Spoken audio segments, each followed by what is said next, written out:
तो दोस्तों वो दिन आ गया जिसका आप सब लोगों को बेसब्री से इंतजार था कि ऐसा कोई तो दिन होगा जो आपके जीवन से सभी तरह की परेशानियां, दुख, दरिद्रता या फिर किसी तरह से चल रही धन की परेशानियों को दूर कर सकता है। जी हाँ, वो दिन है 17 अगस्त सन 2024, जिस दिन है शनि प्रदोष व्रत।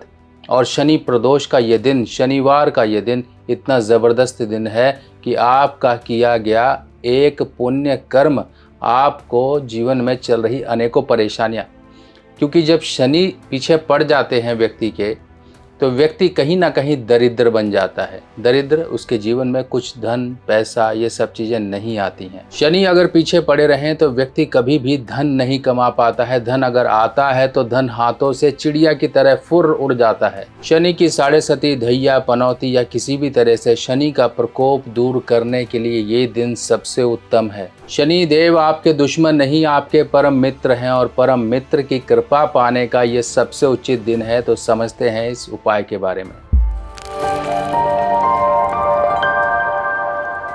नमस्कार दोस्तों, मैं सुभाष शर्मा चंडीगढ़ से धर्म के ज्ञान में आपका स्वागत करता हूं। दोस्तों, नवग्रहों की पीड़ा या फिर नवग्रहों का आपको साथ या तो ऊंचे लेके जाता है या फिर ज़मीन में ऐसी जगह छुपा देता है जहां कोई देखने सुनने वाला नहीं होता है। यानी कि इंसान हमेशा ही दबा रहता है। पर शनि देव एक ऐसे देवता और ऐसे शक्ति हैं कि जिसके ऊपर खुश हो गए, समझो उसका जीवन कभी भी पीछे मुड़ के ना देखने वाला हो जाता है।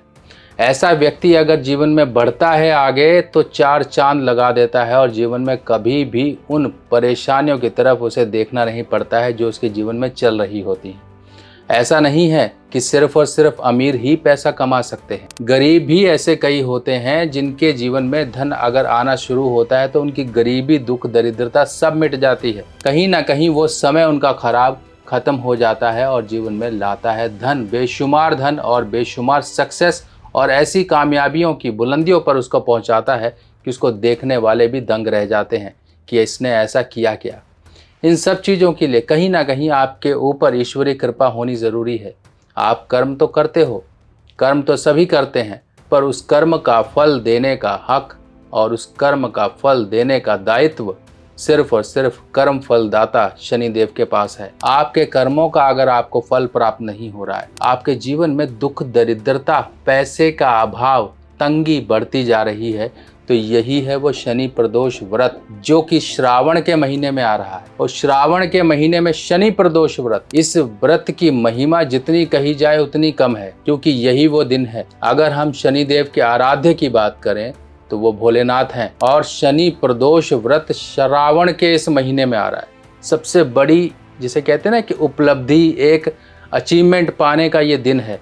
ये ऐसा दिन है जैसे कहते हैं कि एक फल एक किसी मौसम में ही पकता है। तो ये कुछ मुहूर्त होते हैं। इन मुहूर्त का अगर हमने फ़ायदा उठा लिया तो जीवन में कभी भी आपको ये नहीं सोचना पड़ेगा कि मैंने ये कर्म किया था, इसका फल मुझे प्राप्त नहीं हुआ। आपको ये फल प्राप्त होगा क्योंकि ये दिन ही है इंसान को फल देने का, इंसान को कर्म फल देने का। अब वो कर्म फल आपकी श्रद्धा, आपकी आस्था, आपके विश्वास से जुड़ा हुआ है। आपने इतना कुछ करके देख लिया, हो सकता है वो गलत समय में कर लिया हो, सही तरीके से ना हुआ हो, सही मुहूर्त में ना हुआ हो, जिसका फल नहीं मिला आपको। आप फंसते जा रहे हो। आपकी ये तारीख आ गई है, जैसे कोर्ट में तारीख होती है ना कि हाँ जी अब मेरी तारीख आने वाली है, आज जज साहब फैसला सुनाएंगे, मेरे ऊपर से जो भी परेशानियां सब उनसे मुझे निकलना आसान हो जाएगा, मैं निकल जाऊंगा। तो समझ लीजिए ये आपकी तारीख आ गई है। ये तारीख ऐसी तारीख होगी जो आपके जीवन से दुख, परेशानियां, धन, बीमारी या किसी भी तरह की समस्या चल रही है, इन सब से निजात दिलाने में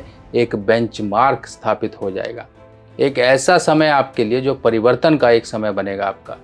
अब करना क्या है समझिए। आपने समझ ली कि इम्पोर्टेंस क्या है। इम्पोर्टेंस भोलेनाथ यानी कि श्रावण, शनि का दिन यानी कि शनिवार और प्रदोष यानी कि त्रयोदशी, चतुर्दशी का एक ऐसा मिलन जो कि तिथियों का मिलन होता है। 45 मिनट लगभग आगे, 45 मिनट पहले, ये थोड़ा सा होता है कि 45 मिनट बाद और 45 मिनट पहले सूर्य अस्त के, जब सूर्य अस्त हो रहा है उससे पहले और उससे बाद, ये एक ऐसा समय होता है जो प्रदोष काल कहलाता है, संध्या वेला कहलाती है।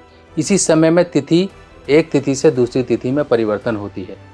और यही वो जंक्शन है, यही वो एक तिथि का समय है जो आपको समझ लीजिए इस समय में किया गया कार्य, एक कुछ क्षण के लिए वो आपके लिए आया हुआ समय। आप अगर डूब रहे हो इस भंवर जाल में, इस दुनिया में, तो उस डूबते हुए इंसान को भोलेनाथ स्वयं हाथ देकर बाहर निकाल लेते हैं। अब अगर हम प्रदोष की बात करें तो प्रदोष जिस दिन भी ये तिथियां बनती, जैसे रवि प्रदोष, शनि प्रदोष, भौम प्रदोष, बुध प्रदोष, सभी प्रदोष बनते हैं, पर वो खास दिनों में जाके बनते हैं जिस दिन ये तिथियों का मिलन होता है और जो वार होता है उस दिन, इस हिसाब से प्रदोष बनता है।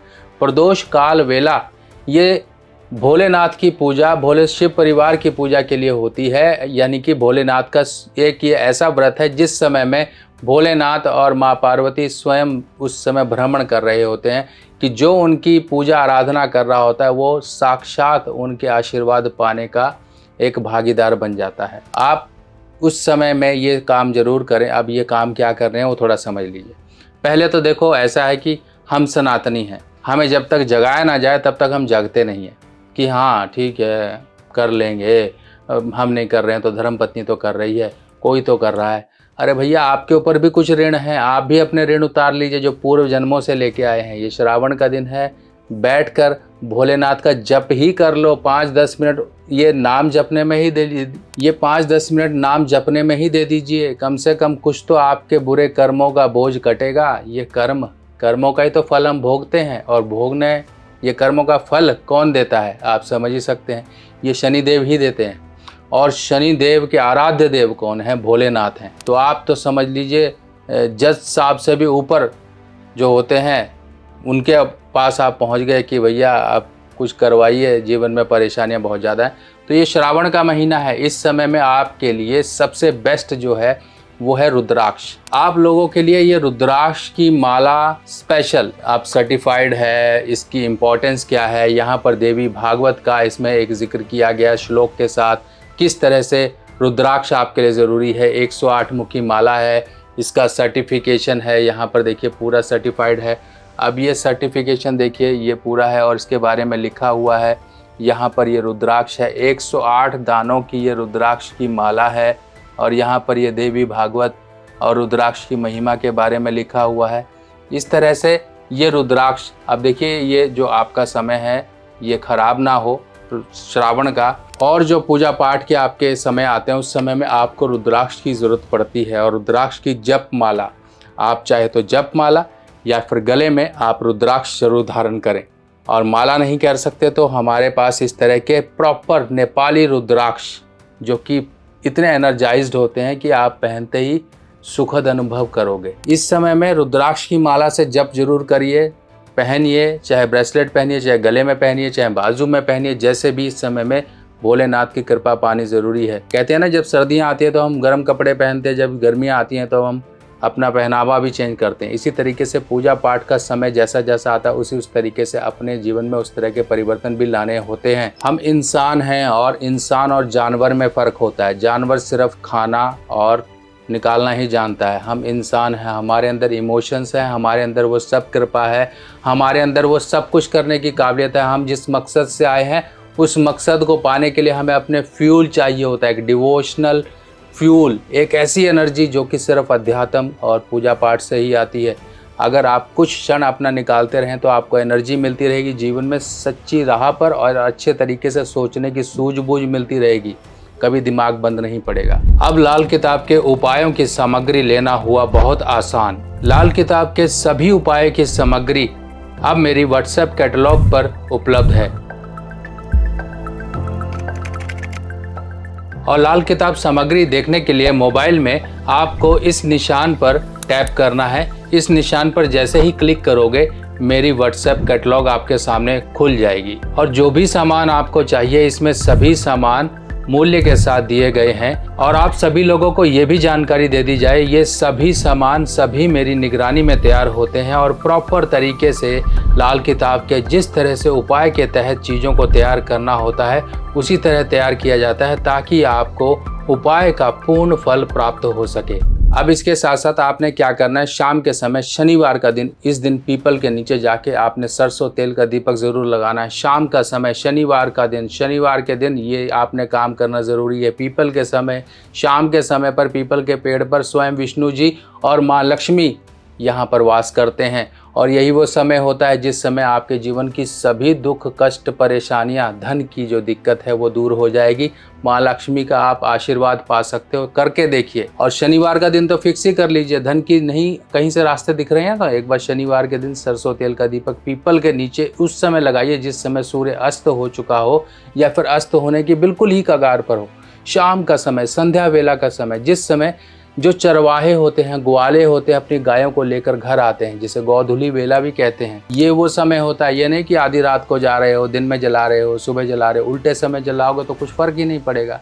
यानी कि आपको बुखार नहीं है, आपने बुखार की गोली खा ली तो क्या होगा, कुछ नहीं होगा। इसी तरीके से सही समय पर सही कार्य करना ज़रूरी होता है। जब लोहा गर्म होता है तभी उस पर हथौड़ा चलता है, ये नहीं ठंडे लोहे पर ही आप हथौड़ा मारते रहो, कुछ फर्क नहीं पड़ेगा। तरीका समझिए, अपने पूजा पाठ को सही आयाम और सही ऊंचाई तक पहुंचाने के लिए, उसका फल पाने के लिए सही तरीके से आपको काम करना पड़ेगा। अब इस दिन आपको सरसों तेल का दीपक जलाना है और सुबह सुबह जरूर आप जाकर भोलेनाथ पर जल चढ़ाइए, अपने लिए प्रार्थना करिए कि आपके जीवन का जो भी विश है भगवान भोलेनाथ आप ही ग्रहण कर सकते हो। मेरे जीवन का ये विश, मेरे जीवन की परेशानियां, मेरे जीवन को सुधारिए। मेरा जीवन डगर से डगमगा गया है, कहीं ना कहीं जीवन में परेशानियां, मुश्किलें बढ़ती जा रही हैं, कुछ भी जीवन में सूझ नहीं रहा है, चारों दिशाएं बंद हो चुकी हैं, बस आप ही हो एकमात्र रास्ता दिखाने वाले। मेरे जीवन में इस तरह से कृपा लाइए कि मैं जीवन को सही ढंग से चला सकूँ, जीवन में सुचारू रूप से अपने जीवन में अपने आप को और अपने परिवार को पाल सकूँ। ये प्रार्थना जरूर कर लीजिए। अब इसके साथ साथ ये दिन आपके लिए और भी महत्वपूर्ण है। आप लोगों ने मुझे अक्सर पूछा है कि शर्मा जी आपके हाथ में ये नीलम काफ़ी ज़बरदस्त दिखाई देता है। जी हाँ, ये नीलम है भी महंगा। मैं अक्सर कहता हूँ कि अगर आप अपने ग्रह को मजबूती दे दोगे तो वो आपको बहुत अच्छे रिजल्ट देगा। नीलम आप पहन सकते हो तो इस दिन पहनिए, इस दिन पहनिए अच्छी तरीके से, उसको प्राण प्रतिष्ठा शुद्धिकरण करवा के उसको पहन लीजिए। आपको लगता है कि नीलम नहीं पहन सकते हैं, आपका शरीर भी परेशानी में है, आपके पास धन भी नहीं बचा है, तो कम से कम एक रांगे का छल्ला, रांगा क्या होता है कई लोगों को कन्फ्यूजन होती है, रांगा को लेड भी बोला जाता है पर ये लेड नहीं होता है, इतना ध्यान रखिए, इसका सिर्फ नाम है लेड। ये होती है एक ऐसी धातु जो जौहरात हमारे होते हैं, ज्वेलरी होती है, उनमें जोड़ने के लिए उसको यूज होती है। ये एक तरह से चांदी है पर ये चांदी का वो रूप नहीं है जो हम पहनते हैं। ये रांगा होती है टिन, टिन यानी कि वो ऐसा टिन, एक ऐसी धातु जिसको कुछ ना कुछ मिश्रण करके फिर हम काम के लायक लेते हैं। और रांगे की अगर हम बात करें तो रांगा शुक्र से भी रिप्रेजेंट करता है, रांगा राहु से भी रिप्रेजेंट करता है और इंद्रदेव से रिप्रेजेंट करता है, यानी कि इतने इसके वो हैं। इसका बहुत ही जबरदस्त उपयोग है आपके शरीर की बीमारियों को दूर करने के लिए, आपके शरीर का फैट, आपके शरीर का अननेसेसरी फैट को दूर करने के लिए रांगे का छल्ला इस दिन जरूर धारण करिए। अपनी मध्यमा उंगली में आप पहन सकते हो, अनामिका उंगली में भी पहन सकते हो, कोई दिक्कत नहीं है। इसको पहनने से आपके शरीर का बेमतलब का जो फैट है, आपको जो बीमारियों की तरफ लेके जा रहा है, उससे आपको आराम मिलेगा। अब ये काम आपको बता दिए गए हैं, दिन भी बता दिया गया, अगर आपने इनका फायदा उठा लिया तो आपको 100% इसका लाभ प्राप्त होगा। सोचने वाले तो सिर्फ सोचते ही रहेंगे, बाकी करना आपको है। रास्ता मैंने दिखा दिया है, चलना आपको है। बाकी इसी तरह से और रास्तों को लेके मैं आपके सामने फिर हाजिर होऊंगा। पर जाते जाते आप सभी लोगों से एक ही रिक्वेस्ट है, हर हर महादेव, जय भोलेनाथ का एक नारा जरूर लगा दीजिएगा।